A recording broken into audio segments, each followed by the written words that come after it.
This is Andrew with AndroidCentral.com, and we're taking a look at Neatly for Twitter beta.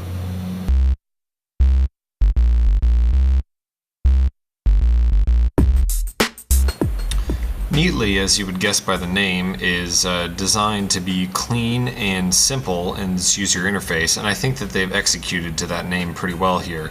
Your basic timeline view is scrollable just like any other Twitter timeline is, but the only other interface action you have here is a single button to compose a tweet with just some simple ways to add pictures and add locations and things of that sort. Going back to the main timeline interface, it shows pictures and video in the timeline to follow Twitter's guidelines here. So there's an image loading.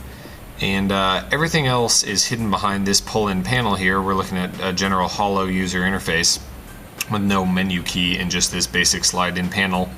And the panel hides behind it a way to switch user accounts, so it does have multiple account support, and then it also shows your account and your timeline picture in a nice nicely visualized way. And then you also have these different ways to look at your timeline. You have your regular timeline, a smart timeline, and then timeline based on topics, and then a custom one that you can sort by just a set of users or just some keywords or just some hashtags. You also have the normal DMs, mentions, lists, and search. So if you go into the smart timeline, it shows a more concise view of what it thinks will be people that you want to see from the most. So instead of managing your own list manually, you can let it do that on its own.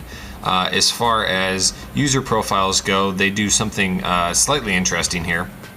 They show in typical fashion, let's see if we can get a little closer in there, the number of tweets and all that, but then it also shows common interests, so between you and them, or that user or that account, how often are you guys talking about the same thing, and then also what their influence is, how often they tweet a link in their posts, and then give you some options that you can tag them with a specific color. Oh, my battery's running out there. Tag them with a specific color so that they pop out in the timeline for you. And there's also just some common friends and things of that sort. So going back out to the main interface, it scrolls extremely smoothly and works very well. It's kind of a neat user interface, I guess is just the best way to describe it. It's clean, no extra frills, just a good way to read, and that's shown off in the settings as well. There's just some basic settings, refresh, font size. We would like going forward some different theming options, maybe a hollow light theme. I happen to prefer over the hollow dark theme.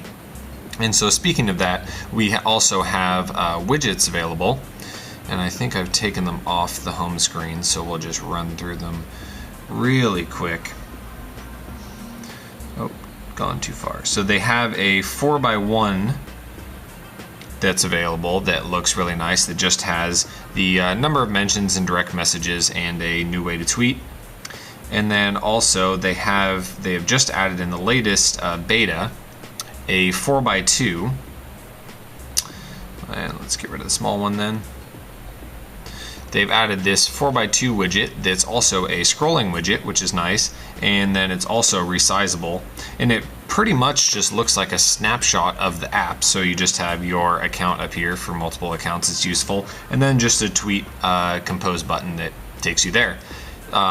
Everything else works the exact same, and it's really nice. I compare it to what I have Plume here, and it's very comparable. It looks good, and again, very, very neat.